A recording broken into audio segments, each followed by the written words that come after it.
Bonjour tout le monde, j'espère que vous allez bien. Aujourd'hui, je souhaite vous lire 4 passages de la Bible concernant notamment ce qui est arrivé aux hommes avant le déluge. Qu'est-ce qui leur est arrivé? Et pour vous lire ces 4 passages, simplement je souhaite vous préciser que les 2 premiers sont pour expliquer pourquoi est-ce que le déluge est arrivé, pourquoi est-ce que l'Éternel a éliminé ces méchants hommes. Et les 2 passages suivants seront pour que vous ayez une description du déluge en lui-même. Donc, je commence. Genèse 6, 5. Et l'Éternel vit que la méchanceté de l'homme était grande sur la terre, et que toute l'imagination des pensées de son cœur n'était que méchanceté en tout temps. Genèse 6, 11. Et la terre était corrompue devant Dieu, et la terre était pleine de violence. Genèse 7, 11. L'an 600 de la vie de Noé, au second mois, le 17e jour du mois, en ce jour-là, toutes les fontaines du grand abîme se rompirent, et les écluses des cieux s'ouvrirent. Genèse 7, 19. Et les eaux se renforcèrent extraordinairement sur la terre, et toutes les hautes montagnes qui étaient sous tous les cieux furent couvertes. Donc, je souhaitais vous lire ces 2 passages pour que, tout d'abord, vous voyez la raison pour laquelle Dieu les a éliminés. C'est parce qu'effectivement, ces personnes étaient méchantes.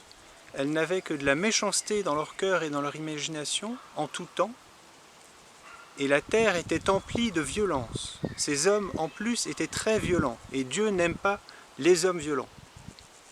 Donc, il n'aime pas la violence. Donc, il y avait une raison pour que ces hommes soient éliminés, et lors du déluge en lui-même, moi-même, quand j'imaginais le déluge, j'imaginais de la pluie, mais là, les passages qui sont décrits, ce sont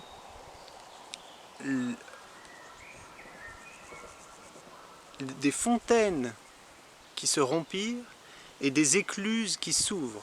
Si on imagine des écluses qui tombent du ciel, l'événement a été très violent et l'eau est montée jusqu'au-dessus des plus hautes montagnes de la mer, des plus hautes montagnes de la terre.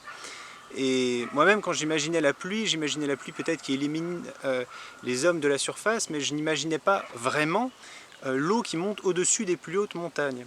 Et la Bible nous dit que c'est ce qui est arrivé. Donc c'est ce qui est arrivé. Et je regardais récemment des vidéos, vous savez, il y a un musée aux États-Unis, le musée de la création, qui conteste l'idée de l'évolution et qui dit que non, c'est Dieu qui a créé la Terre et que la Terre a à peu près 6000 ans, qu'elle a été créée en 6 jours. Et l'une des personnes qui parlait avait un discours intéressant parce qu'elle disait que elle prenait l'exemple du Grand Canyon. Et vous savez, dans le Grand Canyon aux États-Unis, on voit différentes... Il y a la couche mer, on va dire, la couche, presque la croûte terrestre, voilà, la roche mer, et au-dessus, il y a différentes couches de sédiments.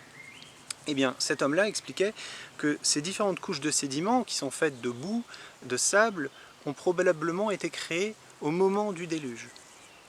Et sur ces différentes couches de sédiments, on retrouve les différentes, voilà, la théorie de l'évolution avec les différents âges de la Terre, c'est-à-dire la couche la plus basse uniquement des coquillages, des algues, et plus on monte, plus il y a de gros animaux.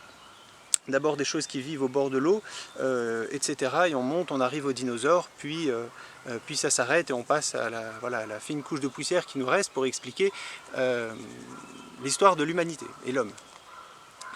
Et pour lui, ces différentes grandes couches de sédiments qui se retrouvent en fait sur tous les États-Unis et sur d'autres continents, alors les couches sont un petit peu différentes selon les continents, mais ces grandes couches de sédiments ont été créées au moment du déluge. Des grandes, voilà, quand les eaux sont tombées des cieux, ça crée d'énormes tsunamis, ça charriait d'énormes quantités de sable du fond et de boue du fond des océans, et ça a recouvert la terre. Et pourquoi est-ce que je vous explique cela? Parce que pour les personnes qui ont foi dans la Bible et dans l'aspect, on va dire, premier degré des 6 jours de la création, tout le gaz, le pétrole et le charbon ont été créés à ce moment-là. Le pétrole, le gaz et le charbon ont été créés soit par des choses qui ont été ensevelies au moment du déluge, des zones qui ont été recouvertes, soit des choses qui ont été charriées par le déluge, et voilà, des forêts entières, peut-être dans les océans il y avait aussi beaucoup plus de végétation, voilà, des choses qui se sont réparties par couches au moment du déluge. Et dernière chose aussi pour expliquer cela, vous savez, dans les couches de sédiments, on peut retrouver par exemple des poissons en train d'en avaler un autre et ils ont été figés à ce moment-là. On peut retrouver des méduses qui sont très fragiles, qui normalement n'auraient pas eu le temps de devenir un fossile, qui auraient pourri avant. On peut retrouver des arbres qui sont sur plusieurs couches de sédiments, donc ça veut dire des arbres qui auraient résisté des millions d'années pendant que les sédiments montaient. Et donc ces personnes expliquent que voilà. Et aussi, voilà, parmi les couches, il y a des moments où les couches font des sortes de vagues comme ça. Et normalement, une roche, lorsqu'elle durcit, elle ne peut pas voilà, épouser la forme de la couche qui est en dessous. Et donc, tout cela pour dire que ces couches de sédiments ont créé le gaz, le pétrole et le charbon. Et je pense effectivement que les hommes qui habitaient au moment du déluge, eh bien, se retrouvent dans ces sédiments. Et je souhaite vous lire 2 autres passages de la Bible. Le premier, Psaume 34, 16. « La face de l'Éternel est contre ceux qui font le mal, pour retrancher de la terre leur mémoire. » Psaume 37, 10. « Encore un peu de temps, et le méchant ne sera plus. Et tu considéreras son lieu, et il ne sera plus. »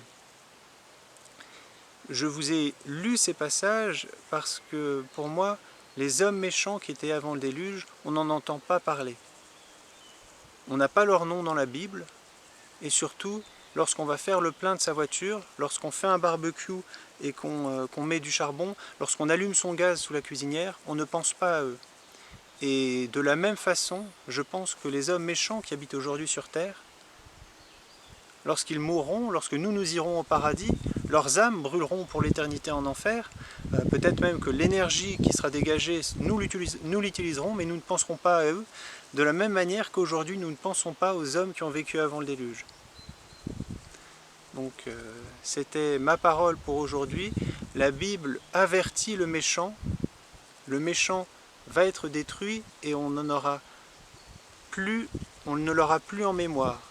Et la Bible nous dit même personne ne le pleurera, on ne retiendra pas son nom, les méchants vont disparaître et nous allons avoir la vie pour l'éternité dans la joie avec Jésus-Christ et son Père, l'Éternel des armées.